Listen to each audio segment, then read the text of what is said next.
Family Guy has completely ruined my life and rotted my brain. Created by Seth MacFarlane and aired in its first episode in 1999, the show follows the Griffin family as they get up to all sorts of silly shenanigans in the fictional town of Quahog, Rhode Island. The show makes lots of references to pop culture in order to make us giggle during these trying times, and as a result has completely rotted my brain to the core, impacting the way that I view pop culture as well as our whole society. About 2 years ago now, I made a video discussing the impact that Family Guy has had on internet culture, and in today's video I want to expand on this by exploring the impact that this godsend of a show has had on all of us in the real world. Basically, I'm going to go through all of the things that I can't look at the same because Family Guy has ruined them for me, and I've also split these into categories so that we can look at the different ways in which this show has ruined different aspects of pop culture for me. So let's just get into it. The first category that I want to touch on focuses on some of the songs that I cannot listen to anymore because my brain has just been so rotted by this show that I just think of Family Guy whenever I hear them. And I think the best example of this, and probably the best example of this whole video to be honest, is the song Surfing Bird by the Trashmen. Released in November 1963, the song was a hit for the Trashmen, peaking at number 4 on the US Billboard Hot 100. However, the song, as most songs do, became a distant memory for the general public. That was until October 5th, 2008, when we were blessed as a society with the second episode of season 7 of Family Guy titled I Dream of Jesus. One of the best episodes, by the way. It is a goated episode. The episode begins with the Griffins chilling in a 1950s diner when all of a sudden Surfing Bird by the Trashmen begins to play. Now this absolutely shakes Peter to his core. He is absolutely gobsmacked because he excitedly explains that this is his favourite song of all time and begins to dance all around the diner singing the song. He manages to obtain the record from the diner and proceeds to annoy his entire family with it until it is then destroyed by Brian and Stewie as they can no longer take Surfing Bird, and this is what sets up the Jesus plot for the rest of the episode. The opening plot for Family Guy episodes have nothing to do with the rest of the episode usually, and they're usually forgotten when the episode plot actually begins. However, this was not the case for this opening plot. This went absolutely viral with people all around the world singing the song and copying Peter's iconic dance move, with it even being featured in Family Guy's collaboration with Fortnite. In fact, Family Guy is so associated with this song that if you search Surfing Bird, it is just overrun by Family Guy links. Now, I don't know if this is connected, but the timing of it makes me believe that it probably is. Now, Surfing Bird didn't manage to enter any of the UK charts back in the 60s when it was released. However, it did manage to enter the UK singles chart in 2009 and peaked at number 50. I don't want to say that it was completely down to Family Guy because I couldn't find any actual proof that it was, but the fact that the Family Guy episode aired at the end of 2008 and charted in 2009 leads me to believe that it probably did have something to do with it. It is completely possible that that is the sole reason that song charted, and I just think that's completely iconic. Family Guy's impact. Just a game theory that I have, of course. I still do wonder from time to time though, is the bird equal to or greater than the word? Sir, our math shows that the bird is equal to or greater than the word. Check it again! Now, the next song that Family Guy has completely ruined for me is Rock Lobster by the B-52s. The 1978 iconic hit was used in not only one Family Guy episode, but 2 Family Guy episodes. The first being season 4 episode 5. The episode sees Cleveland's ex-wife Loretta cheating on him with Quagmire. Who else but Shut Pants, am I right? The affair is exposed to Cleveland by Peter, and in order to cheer him up, Peter decides to sing him the song Rock Lobster. The song was also used again in season 10 episode 3 when it is used in a cutaway where Peter sings Rock Lobster again. Both instances of this song being used are very iconic, and if you look under any video that has been uploaded of this song specifically, you'll just see like comments of people talking about either one of these scenes, but specifically the Rock Lobster one I think is a bit more popular. However, I think the funniest impact that it's had on me personally is just whenever I hear the opening chords to this song, I just think of Family Guy. I will just always associate this song with this goddamn show. Now, the last song that I want to touch on that Family Guy has completely ruined for me might actually be more of a niche one. I don't know if people actually care about it as much as I do, but I genuinely think it is like one of the funniest ones, and that is Mandy by the icon that is Barry Manilow. This song was used in the season 6 episode Back to the Woods. It begins with the guys hanging at the Drunken Clam watching the news like the intellects they are, and it's been reported that Barry Manilow will be performing a concert in Quahog, and this upsets the guys at first, who decide to discuss their hatred for Barry Manilow. This then quickly turns into the guys admitting that they're actually actually big fans of the icon that is Barry Manilow and decide to go to the concert. Now Barry Manilow, who by the way actually voices himself in the episode, which is just king behaviour, informs the crowd that he needs someone with 2 syllables in their name in order to proceed with the next song. The 4 guys start screaming their names out and Barry Manilow picks Quagmire's name, stating that it's very exotic. So Quagmire goes on stage and Barry Manilow begins to sing his song Mandy to him, but replacing the word Mandy with the word Quagmire. Now like the Surfing Bird episode, this section of the episode doesn't really have anything to do with the rest of the episode except the fact that it kind of kickstarts the plot, but it does manage to leave an impact. Not as big as Surfing Bird's impact, but if you do go into uploads of this song on like YouTube or TikTok, there will be comments of people saying like "Oh Quagmire" instead of "Oh Mandy," and it brings me a lot of giggles. As I said, I don't know if this one's like more niche, I don't know if as many people care about this song as much as I do in relation to Family Guy, but I just think it's personally one of my favourite ones. I just think it's so funny. Whenever I hear that song, like I just can't help but laugh because it just reminds me of Quagmire. I would never take from you, Barry.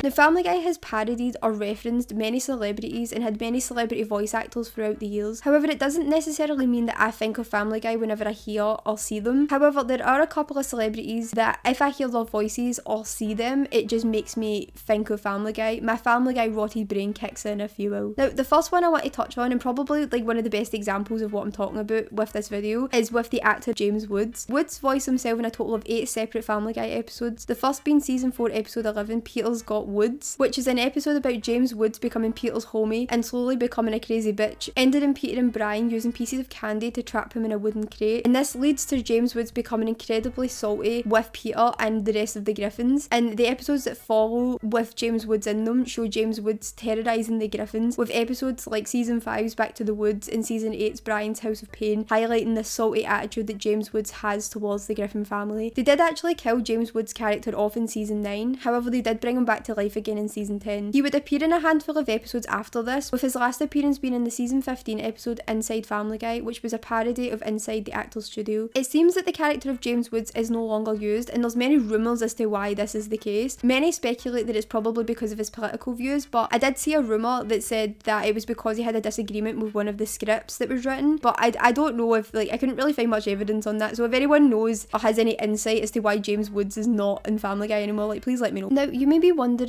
why James Woods specifically makes me think of Family Guy, and this is really embarrassing to admit, right? And I need you to reserve your judgment when I say what I'm about to say, but I honestly, hand on heart, thought that James Woods was a Family Guy character. I had no idea he was a real person until like a couple of years ago, and that's really embarrassing. I wish I was joking, but I unfortunately am not. Now, as embarrassing as that may sound, I would bet my left and my right eye that I'm not the only person that thought this, right? Like, especially like if you're like very uncultured like me, like, come on, like, I'm not the only person that thought this, right? And I think it was just like when I was younger, I'd never really seen a James Woods movie or seen him in anything. Like, I'd watched Hercules, but I just thought it was the same voice actor, because obviously they do sound very similar, but I didn't know it was like James Woods was like a person. I thought he was just like a silly Family Guy character that they made to be like Peter's nemesis. If you love him or hate him, his role in Family Guy was extremely iconic, and whenever I hear or see him on Twitter or X or whatever the hell it's called, I have a little giggle because I just remember the time he stole Peter Griffin's identity at the Barry Manilow concert. Adam West is the next celebrity I want to touch on for this section. Now, the iconic actor famously played Batman, but he also voiced a fictional version of himself in Family Guy that was the mayor of Quahog. The character was famous for being unhinged and absolutely insane, making him a clear fan favourite, including mine. He was one of my favourite characters. He first appeared in the show in season 2 episode 12 and became a reoccurring character until his passing in 2017. He is an absolute icon, and although I do think of Batman whenever I do hear people talking about Adam West, I will always think of the character Mayor Adam West whenever I hear about him. The next person I want to add to this list is not someone who has been parodied on Family Guy, but is someone who voices one of the characters on the show, that being Patrick Warburton, who voices the icon that is Joe Swanson. Joe Swanson is one of the reoccurring characters in Family Guy and first appeared in the show during the 5th episode of season 1. Now, I know that other voice actors on Family Guy, like Seth MacFarlane, could apply to this as well, but for me, this man's voice is so distinct that I think that whatever character you personally associate him with will be who you hear when you hear him in other roles. For example, some people might hear Kronk from The Emperor's New Groove or Ken from the Bee Movie. Personally, I always think of Joe Swanson. Whenever I watch like The Emperor's New Groove or whatever, like, I'll always just think of Joe. I'm not sure if this is a commonly thought thing. I'm sure it is, like, absolutely. But I mean, if it was just me, I wouldn't be surprised, because my brain is genuinely so rotted by this goddamn show. Shut up!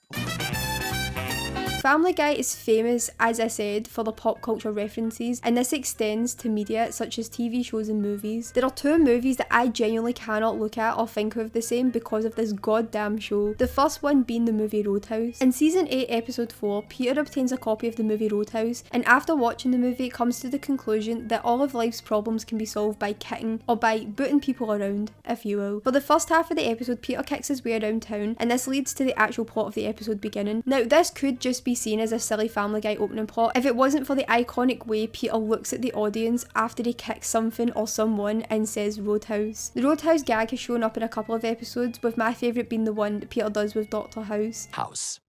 Roadhouse.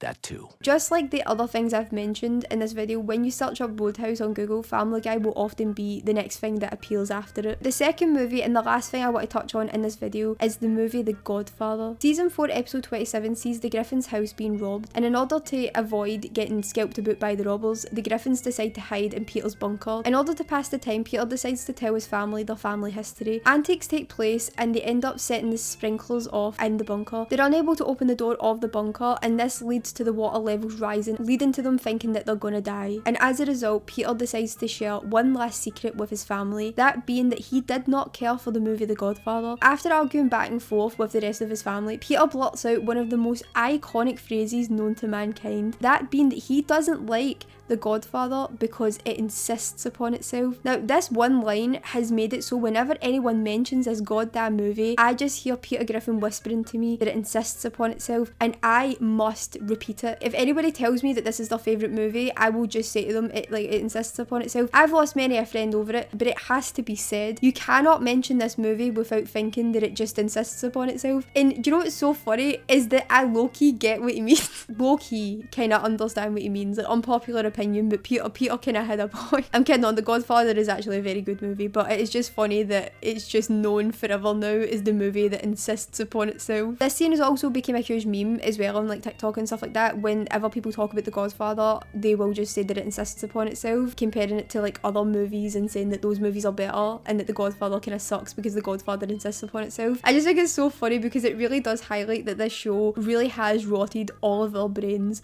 God help us all.